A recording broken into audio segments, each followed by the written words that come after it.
The sun was low in the alien sky, painting the world in shades of gold and green. A lone human traveler walked slowly along a dusty road. Carrying only a small pack on his back, he had come far, moving from colony to colony, always searching for work, food, or maybe a place where he truly belonged. The village ahead looked strange but welcoming, with houses shaped like shells and lights glowing softly from within. He was tired, hungry, and ready to ask if someone could spare him a meal. As he entered the village, people stared at him with wide eyes. Some whispered in their alien tongue, some stepped back, and some only stared in silence. The human had been seen before on other planets, but here he felt like something more. The air was heavy, as if the people carried secrets they did not want to share. He walked carefully, not wanting to cause trouble. Then it happened. A small voice called out, high and trembling, "Human, are you single?" The man froze, blinking in confusion. Before him stood a child, no older than 7 in human years. The child's skin glowed faintly under the alien sun, a mix of silver and pale blue. Her large eyes shimmered with both innocence and desperation. She clutched a small wooden toy in her hands, though her voice shook with courage. The human tried to smile, though he was caught off guard. "Yes, I am single," he said slowly, not sure what this question meant here. The villagers had stopped moving, their whispers now louder. The child stepped closer, her eyes wide and pleading. "Please, you have to marry my mom," she begged. "She is very kind, she is good, she needs you." The man's mouth went dry. What kind of question was this? Why would a child ask such a thing to a stranger? He looked around, searching for the mother, but saw no one stepping forward. Only the villagers watching with unreadable faces, as if waiting for his answer. The human bent down slightly, trying to keep his voice calm. "Little one, why do you ask me this?" "I do not even know your mother," he said gently. The child's eyes filled with tears. Yet she stood firm. "You don't understand if you don't. They will take her away," she whispered, glancing toward the dark street at the edge of the village. Her words sent a chill through him. The human felt something stir inside him, curiosity, sympathy, and unease. This was no ordinary meeting, no simple plea from a child.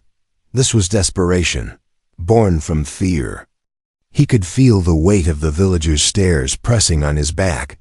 They all knew something he did not, and none of them spoke to help. The little girl grabbed his hand, her small fingers shaking. "Please, human, please come with me," she whispered. Her voice broke, but her grip was strong. It was as if her life and her mother's life depended on his answer. The traveler hesitated. He had seen many strange customs across the galaxy, but this was different. It was not a ritual, not a joke, not a game. This was danger hiding behind innocent eyes. And he had walked straight into it. His instincts told him to pull away, to keep walking. But something in the child's trembling voice stopped him. A part of him, long buried under years of loneliness, wanted to protect her. The word family echoed in his mind, though he had none of his own. Could this be fate or a trap? The villagers turned their heads as armored figures appeared at the end of the street. Their heavy boots struck the ground with cold finality. The child's grip on his hand tightened until it hurt. "They are coming," she whispered, her voice barely audible. "They will take her if you don't say yes." The human's heart began to pound. He did not know the mother. He did not know the child. He did not even know the rules of this place. But already, he was caught in something larger than himself. The armored figures marched closer, their eyes scanning the crowd. The villagers lowered their heads in silence. Refusing to interfere, the little girl pulled him toward the shadows, desperate to hide. "Please, just come. I will show you. I will explain everything," she cried softly. The human could feel her fear as if it was his own. He looked at the soldiers, then back at the girl, and in that moment, he understood. This was no chance meeting. This was a test of who he was. The sky above turned darker as the twin moons began to rise. The human tightened his grip on the child's hand. He had no answers yet, only questions, but something told him that his life had just changed forever, and it all began with one strange question, whispered by a desperate child. Asterisk. The human followed the child into a narrow alley, his steps quiet, but his heart loud. The village streets behind them filled with the heavy sound of soldiers marching, their armor clinking like chains. The girl kept looking over her shoulder, her glowing silver blue eyes filled with fear. "Please hurry," she whispered, her small hand gripping his with surprising strength. The human could feel how desperately she needed him to trust her. They turned a corner and stopped behind an old wall covered in vines. The girl pressed her back against the wall and breathed hard, trying to calm herself. The human knelt down so his eyes met hers, his face calm but serious. "Tell me why," he said softly. "Why did you ask me such a question in front of everyone?" The girl bit her lip, her voice trembling as she finally spoke. "My name is Lyra," she said, "and my mother is alone. She is kind, she is gentle, but she has no one to protect her." The human frowned. "Protect her from what?" Lyra's eyes flickered toward the street, where the sound of boots still echoed. "The overseers," she whispered. "They come for the widows. They take them away if they do not have husbands." Her voice cracked as she tried to explain. "They say a woman without a husband is weak. They say she belongs to the state, but it is not true. It is only their law," she continued. "They take them away, and they never come back. Some say they become servants. Others say worse things. No one dares to ask." The human felt a chill crawl up his spine. He had seen cruel laws before on broken worlds, but to hear it from the mouth of a child made it cut deeper. Lyra clutched his sleeve tightly, her eyes begging him to believe. "My mother tried to hide. She tried to stay strong, but they are watching her," she said. "They say tomorrow they will come, and if she has no husband, they will take her." The human swallowed hard. Feeling the weight of her words, he wanted to ask why him. Why a stranger? Why a human? But Lyra spoke first. "Because you are different. Because they will fear you. They do not understand humans. They do not know your strength." The traveler's thoughts spun. He had been running from place to place for years, always alone, never staying long. He had sworn never to tie himself to anyone, because loss always followed, and yet here was a child asking him to tie himself to her mother's life. It was madness, but there was something honest in her eyes that he could not ignore. The sound of soldiers grew louder, echoing through the narrow alleys. Lyra pressed her small finger to her lips, signaling him to stay silent. The human leaned closer to the wall, listening as the armored overseers passed by, their voices sharp and cruel. "We will find her tomorrow," one said. "The widow cannot hide forever." Another laughed coldly. "And this time, no one will dare to stop us." Lyra shivered, and tears welled up in her eyes. She whispered so quietly he almost did not hear. "Please, human, you must say yes. Only then will they leave her alone." The traveler's chest tightened. He wanted to tell her that he was no savior, that he was just a man with no home, but the way she looked at him made the words stick in his throat. He placed a hand gently on her shoulder. "Lyra, I don't even know your mother," he said carefully. "What if she does not want this?" Lyra shook her head quickly. "She will never ask. She is too proud, too afraid to put danger on another. But I know she needs you." Her voice broke as she added, "And I know you will not let her be taken." The human felt the innocence in her words, and the responsibility pressing onto his shoulders. They moved deeper into the alley, away from the soldiers. The night was growing colder, and the twin moons lit the village with a pale glow. At last, Lyra stopped before a small house built into the side of a hill. The door was worn, the windows cracked, yet light glowed warmly from inside. "This is my home," Lyra whispered, her voice a mix of hope and fear. The human stared at the door. His heart was heavy with questions, but he knew the moment he stepped inside, nothing in his life would be the same. Lyra tugged his hand again, whispering, "Please, meet her. Please don't turn away." Her eyes glistened like stars, and in them, he saw both a child's love and a plea that no fatherless soul should ever have to make. The human stood there for a long moment, torn between his fear and something new awakening inside him. The sound of overseers faded into the distance, but the threat lingered in every shadow. He knew that if he walked away now, the child's mother would be lost, and Lyra would be broken forever. He took a deep breath, steadying himself, and then slowly, he reached for the door handle. The wooden door creaked open, spilling warm light across his face. Inside, he saw a figure standing quietly, her eyes lifting to meet his with surprise. This was the woman Lyra wanted him to save, the mother whose life hung by a thread. For the first time in years, the traveler felt a choice heavier than his own survival pressing down on him. And though he did not yet speak, something in his heart whispered that he was already part of their fate. The wooden door creaked as it opened wider, and the human stepped carefully into the small house. Warm light from a single lantern spilled across the room, chasing away the shadows. The air smelled faintly of herbs and something cooking over a low fire. A simple meal for a small family. At the far side of the room stood a woman, tall and graceful, her silver blue skin glowing faintly like her daughter's. She turned quickly, her eyes widening when she saw the stranger at her door. For a moment, silence filled the room. The woman's gaze flickered to her daughter, who clutched the human's hand tightly. "Lyra," the woman said softly, her voice low but full of worry. "What have you done?" Lyra's small face turned red, but she stood firm. "Mother, this is the human. He can help us. He can save you." The woman's expression shifted between shock, fear, and sorrow. She took a slow step forward, her long dress brushing against the floor. Her eyes, though tired, carried a beauty that was hard to describe. A quiet strength hidden under sadness. The human bowed his head slightly, unsure of what to say. But the woman spoke first, her tone sharp though not unkind. "Traveler, I thank you for walking my daughter home. But you should not be here," she said. "It is dangerous. You must leave before the overseers see you." Her words carried both warning and desperation, as if she wanted to protect him.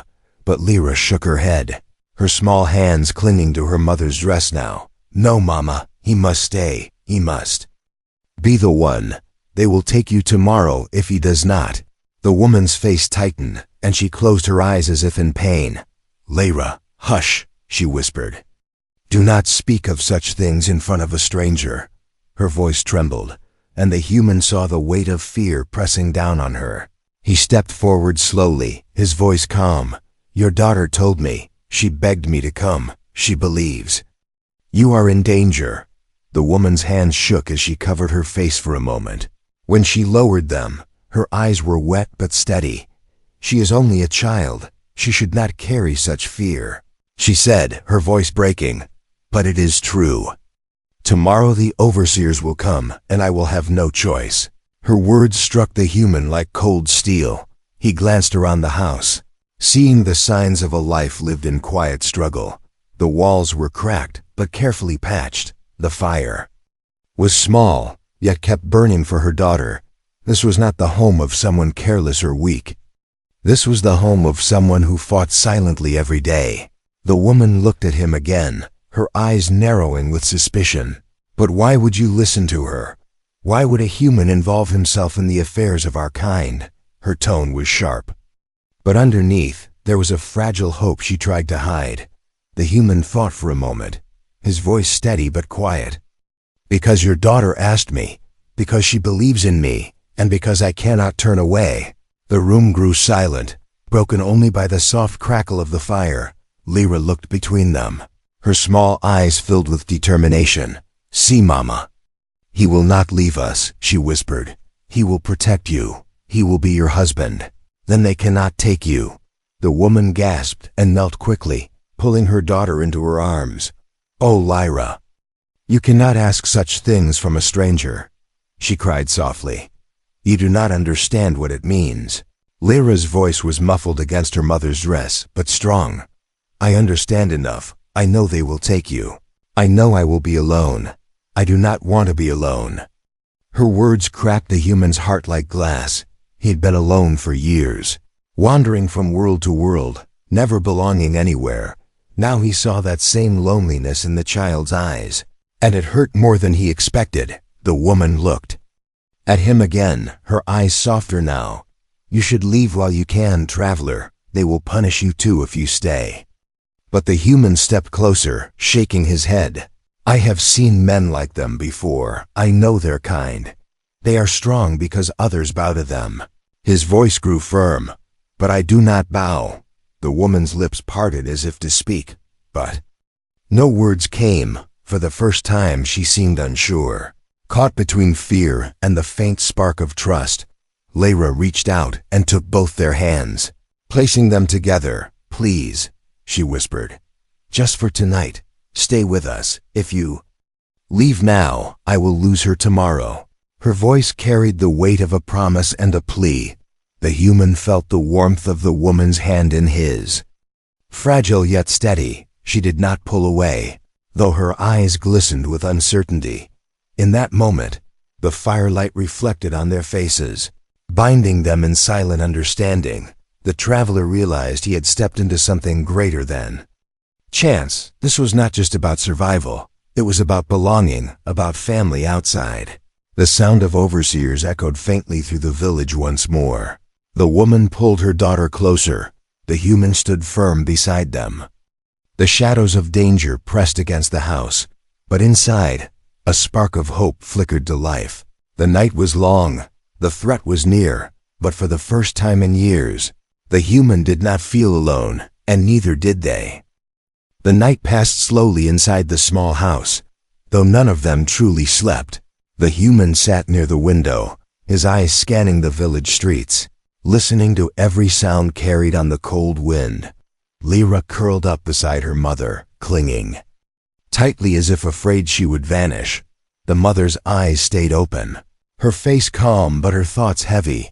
It was the silence before the storm, the kind that made the heart uneasy. When the first light of dawn touched the sky, the village stirred. With unease, shutters closed, doors locked, and voices whispered behind walls. It was as if the whole place knew what was about to happen. Yet none dared to stop it. The human watched this with narrowed eyes, anger slowly burning inside him. What kind of law forced people to live in such fear? Lyra tugged on his sleeve, her small face pale. "They are coming," she whispered, her voice trembling. The human crouched down to meet her gaze, his hand resting gently on her shoulder. "Stay close to your mother," he said firmly. "Whatever happens, I will stand between them and you." His words made her nod, though her eyes still filled with tears. The sound came next, boots striking stone, steady and merciless. The overseers marched into the village square, their armor black with the mark of authority. Their leader carried a staff of iron, its tip glowing faintly, a symbol of cruel power. The villagers gathered in silence, their heads bowed. No one looked directly at the overseers. No one dared to speak. The human stood in the doorway of the small house, his figure tall against the morning light. Beside him, the woman placed a hand on her daughter's shoulder, her face pale but composed. The overseers stopped, their cold eyes landing on the house. "There," one muttered. "The widow lives still. Today she belongs to us." Their leader raised his staff and spoke loudly, his voice sharp as a blade. "By the law of the overseers, no woman may live unbound, no widow may walk free," he declared. "This one shall be taken, her child given to the state, her service required by law." The villagers flinched, but none raised their heads. The human felt rage boiling in his chest, his fists tightening at his sides. He stepped forward, his voice calm but strong. "She is not alone," he said, each word carrying weight. The overseers paused, their eyes narrowing. "And who are you to speak in our presence?" the leader demanded. The human's eyes did not waver, his voice low but fierce. "I am her husband," he declared. Gasps rippled through the villagers, whispers rising like a storm. The woman's breath caught, her eyes wide with shock. Lyra's small hand clutched her dress tighter. Her face bright with sudden hope, the overseer leader narrowed his eyes, a cruel smile spreading across his lips. "A human," he sneered. "You think your word has power here?" The human stood tall, his gaze sharp. "My word has power because it is truth, and because I will fight for it," he said firmly. The overseers laughed, a harsh sound that cut through the tense air. "You are alone, traveler," the leader mocked. "One human against the law of the state." But the human did not move, his stance unshaken. The woman's heart pounded, torn between fear and a spark of something she had buried long ago. She stepped forward slightly, her voice trembling but steady. "It is true," she said. "He is my husband. I accept him." The overseer's laughter faded, replaced with cold anger. Their leader slammed his staff against the ground, the sound echoing like thunder. "Then you both defy the law," he hissed. "And for that, you will suffer." The soldiers behind him tightened their grip on their weapons.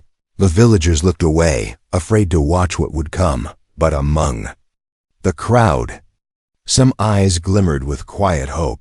It had been many years since anyone had dared to stand against the overseers. Lyra pressed against her mother, whispering, "Don't be afraid, Mama. He won't let them take you." The human glanced back at them, giving a small nod. It was a silent promise, stronger than any spoken oath.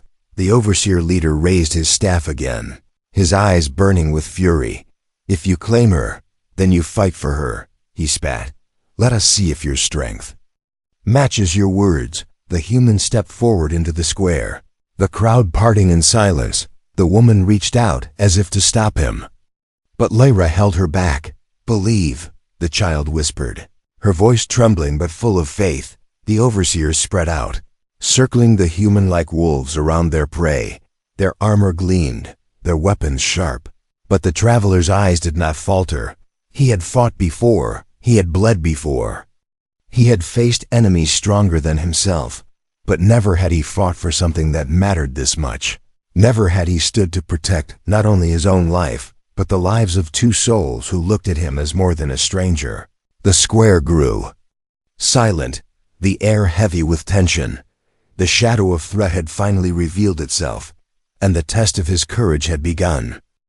The square grew quiet, so quiet that even the wind seemed to hold its breath. The overseers stood like shadows of steel, their black armor gleaming under the pale sun. The villagers hid behind shutters and doors, watching through cracks but refusing to step forward.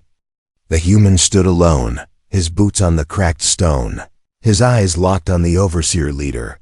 It was not only a fight, it was a decision, a choice that would change everything.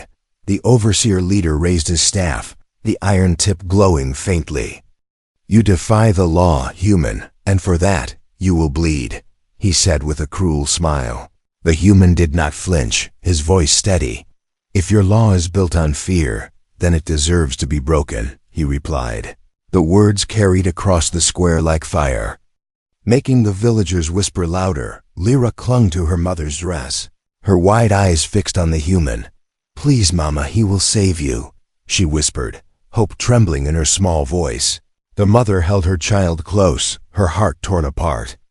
She wanted to pull the human back, to beg him not to risk his life for them, but her voice caught in her throat, trapped between fear and a fragile spark of belief. The overseers spread out, circling him, their weapons drawn. The human flexed his hands, his muscles tense but ready. He had fought before, on worlds where survival meant standing when no one else would. But this was different here. It was not only about him, it was about a woman's dignity, a child's safety, and the promise of something greater than himself. The overseer leader swung his staff, the air humming with strange energy. The human dodged, his movements sharp and fast. The staff cracked against the stone where he had stood, sparks flying. Gasps came from the villagers hiding nearby, their whispers rising in fear. But the human only narrowed his eyes, refusing to back down. The fight grew fierce, the overseers striking with trained precision. The human blocked, dodged, and countered. his body moving with instinct born from years of hardship. Every blow he struck carried not only his strength, but the weight of his choice. The villagers dared to peek from their windows, their fear shifting into something else. For the first time, they saw resistance, and it gave them courage. The overseer leader sneered, his voice filled with rage. "You cannot win, human. You are alone." He shouted. The human wiped blood from the corner of his mouth. His voice calm but sharp. "I am not alone," he said, his eyes glancing toward the mother and child. "They are my reason, and that is more than you will ever understand." The woman's breath caught, her chest tight as she watched him fight for them. She had lived in silence, in fear, believing no one would ever stand by her side. But this human, a stranger, had chosen to face death rather than see her taken. Her hands trembled, her heart filled with something she had forgotten long ago. It was hope, fragile but real. Lyra pressed her face into her mother's side, whispering over and over, "He won't lose, Mama. He won't lose. He's fighting for us." Her small voice carried faith stronger than any weapon. And the human, hearing her words, found new strength in his tired body.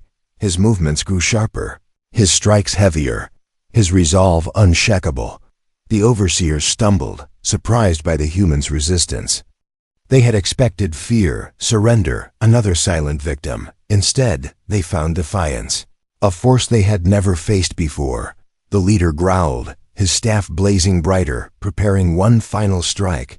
But the human stepped forward, his voice echoing across the square.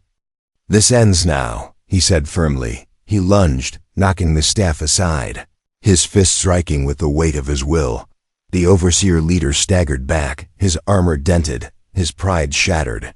Silence fell over the square as the soldiers froze, unsure whether to advance or retreat. The villagers leaned forward from their hiding places, hearts pounding. The overseer leader hissed, glaring at the human, "This is not the end, human. The law does not forget," he snarled. He gestured for his men to fall back, his voice bitter with anger. "We will return, and when we do, you will suffer for this defiance." With that, the overseers marched away, their shadows fading into the distance. The square remained still, the silence heavy but no longer hopeless.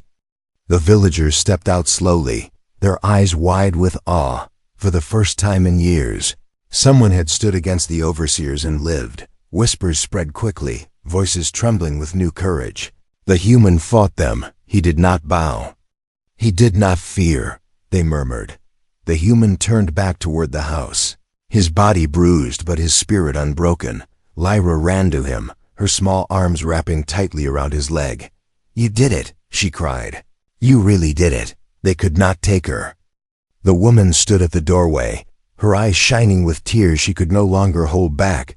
Her lips parted as if to speak, but no words came. Only gratitude and something deeper. The human looked at them both, his chest rising with heavy breaths. He knew the fight was not over. The overseers would return. The law would strike harder. But he also knew he had made his choice, and there was no turning back.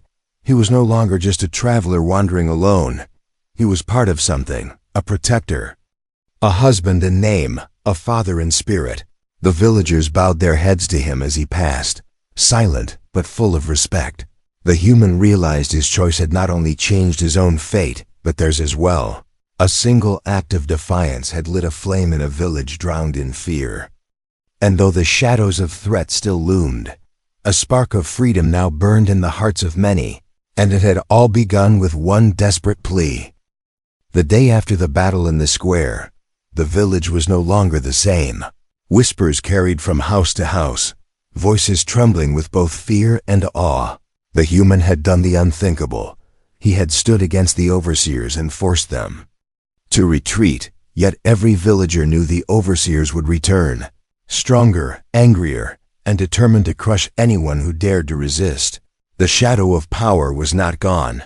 It was only waiting. The human sat outside the small house, sharpening a broken blade he had found. His body carried bruises, his hands were rough, but his eyes were steady. Lyra sat nearby, humming softly, her toy in her lap. She looked at him often, her eyes shining with admiration. To her, he was no longer a stranger. He was already her protector, her father inside the house. The woman moved quietly, her thoughts heavy. She had thanked him with words, but in her heart, she felt something deeper. For years she had lived in silence, enduring the weight of cruel laws. She had accepted her fate, believing no one would ever stand for her. But now, this human had done what no one else dared. As the sun began to set, a horn echoed across the valley. The villagers froze, fear returning to their eyes. From the hills, the overseers came once more, this time with more soldiers, more weapons, more rage. Their black banners cut through the sky, their boots thundered against the ground. They came not only for the widow, but for the human who had humiliated them. Lyra rushed to the doorway, her voice panicked. "They are here again. They brought more this time," she cried.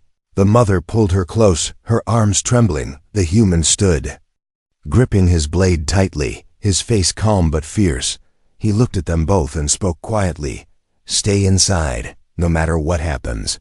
The overseers marched into the village, their leader's eyes burning with fury. "You dare defy us again, human," he shouted. "This time you will not walk away." The villagers gathered at the edges of the square, their faces pale. Some wanted to run, but others stayed, their eyes fixed on the human. He was not only fighting for himself now, he was fighting for them too.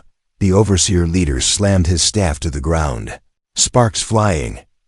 "Seize him," he ordered, his voice echoing with cruelty.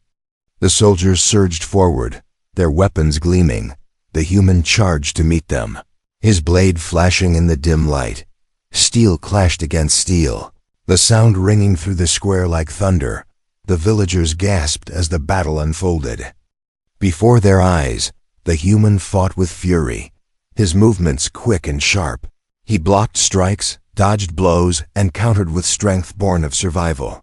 Every strike he made was not just for himself, but for the mother and child who depended on him, and for the village that had forgotten what courage looked like. The overseers pressed hard, their numbers greater, their weapons sharper. But the human did not yield. Blood ran down his arm, but he fought on. His eyes burned with fire, his heart stronger than his pain. He was not fighting to live, he was fighting to protect. From the crowd, whispers grew louder. "He is alone," some said. "He cannot win." But others whispered something different, their voices trembling with hope. "If he can fight, why can't we? If he can stand, why do we bow?" The spark of defiance spread like fire. The overseer leader stepped forward, his staff blazing with energy. "You are nothing," he shouted. "You will die, and your lie will die with you." The human's chest rose and fell with heavy breaths, but his voice was steady. "I am not nothing.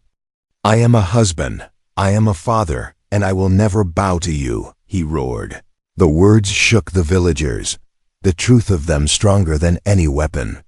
The overseer leader struck, his staff crashing with force.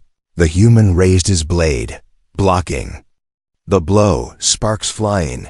The ground trembled under the weight of their clash. The overseer pushed with all his might, but the human held firm. His strength was not only his own, it came from the faces watching him, the lives behind him. And then it happened. One villager stepped forward, holding a farming tool and shaking hands. "I will not bow either," he shouted. Another followed, and another, voices rising with courage. The overseers looked around, their control slipping, their fear hidden under steel masks. The human saw it, the shift, the power breaking. He pushed harder, knocking the staff aside, striking the leader down with one fierce blow. The overseer leader staggered, his arrogance shattered. The villagers shouted, their voices loud now, no longer whispers. They had seen the truth. Power only lived when they gave it. The overseers faltered, their ranks breaking. The human stood tall, bloodied but unbroken. The villagers began to step forward, tools and stones in hand, no longer afraid. The overseers realized they were no longer facing one man, but a people rising. For the first time, The law of fear trembled. The human raised his blade high, his voice echoing. "This is our stand, we will not bow, not today, not ever," he declared. The villagers roared in answer, their courage burning. Bright, the overseers, once feared shadows, began to retreat, their power cracked. The square was filled not with silence, but with the sound of hope reborn. The mother stepped out from the house, her eyes shining with tears. She looked at the pause. Human, bruised and bleeding but unshaken. Lyra ran to him, wrapping her arms around him, her small voice crying, "You did it. You saved us." The woman's heart swelled, her lips trembling as she whispered softly, "You are not only our protector, you are our family." The human stood in the square, surrounded by villagers who no longer looked away. The overseers had not been destroyed, but their power had been broken. The fight was not over, but the choice had been made. A human had stood, and a village had remembered how to stand with him. The stand against power had begun, and nothing would ever be the same. The square lay quiet after the storm of battle. Broken weapons scattered on the ground, the smell of smoke still in the air. The overseers had retreated, their pride shattered, their grip on the village loosened. The villagers stood together, breathing heavy, their hands still clutching tools and stones. For the first time in many years, their heads were raised, their eyes no longer filled with only fear. The human stood in the center, bruised and bloodied, but still unbroken. Lyra ran to him first, her small arms wrapping around his waist. "You did it," she whispered, her voice trembling with joy. "You really did it." Her eyes shone with tears, but they were not tears of fear this time. The mother followed, her steps slow, her heart caught between relief and disbelief. She looked at the human, her lips trembling as she spoke. "You stood when no one else dared. You fought when all hope was gone," she said softly. Her eyes glistened, her voice breaking as she added, "You saved us. You saved me." The human lowered his blade, his body aching, his spirit heavy yet light. He met her gaze, and for a moment the world around them faded. He had not come seeking glory, nor a home, yet somehow both had found him. The villagers began to murmur, their voices filled with something new. "He stood for her," one said. "He stood for all of us," said another. Their eyes met the humans, and instead of fear, they now carried respect. They had witnessed defiance. They had seen courage, and it had awakened something within them. The chains of silence that bound the village had begun to break. The overseer's law still existed, but in that moment, the villagers understood a greater truth. Power was only strong if the people allowed it to be. One man had stood, and because of him, they remembered how to stand. It was not the end of the fight, but it was the beginning of freedom. The human had lit a fire they would no longer let die. That night, the small house glowed with light. Not from fear, but from warmth. The villagers brought food, bandages, and quiet words of thanks. They looked at the mother with respect, not pity, for she was no longer alone. And they looked at the human with gratitude, for he had given them back their courage. The square outside echoed not with silence, but with laughter and whispers of hope. Inside, Lyra sat close to the fire, her eyes heavy but her smile wide. She leaned against the human, whispering, "You're really my father now, aren't you?" Her small words struck deep into his heart. He had wandered for years, carrying only loneliness and the weight of his past. But now, with this child's innocent trust, he felt something he thought he had lost forever. The mother watched them, her heart swelling with emotion she could no longer deny. She moved closer, her voice soft but steady. "You owe us nothing, yet you gave us everything," she said. "You are not only Lyra's protector, you are mine as well." Her hand brushed his warm and trembling, and in that quiet moment, the human realized he was no longer a stranger here. He had a place now, not because of law, but because of choice. He had chosen to stand, to fight, to protect, and in doing so, he had found a family. The mother's eyes met his, full of gratitude, respect, and something deeper that words could not yet describe. Lyra looked between them, her smile bright, her little voice full of certainty. "Now we will never be alone again," she whispered. The human exhaled slowly, the tension of years leaving his shoulders. The world was still dangerous. The overseers would surely return, but he no longer feared it because he was not facing it alone. The villagers had begun to rise. The mother stood with courage, and the child believed in him. Together, they were stronger than fear. Outside, the stars filled the alien sky, brighter than he had ever noticed before. He sat with them beneath the light of the twin moons, feeling peace for the first time in years. The villagers sang quietly, their voices carrying through the night. It was a song of freedom, of defiance, of beginnings, and in the center of it all was a man who had once been lost, but was now found as the firelight danced across their faces. Lyra curled up between them, drifting into sleep. The mother leaned close, her voice a whisper meant only for him. "You may have come as a stranger, but you are home now," she said. The human's eyes softened, his chest tightening with emotion.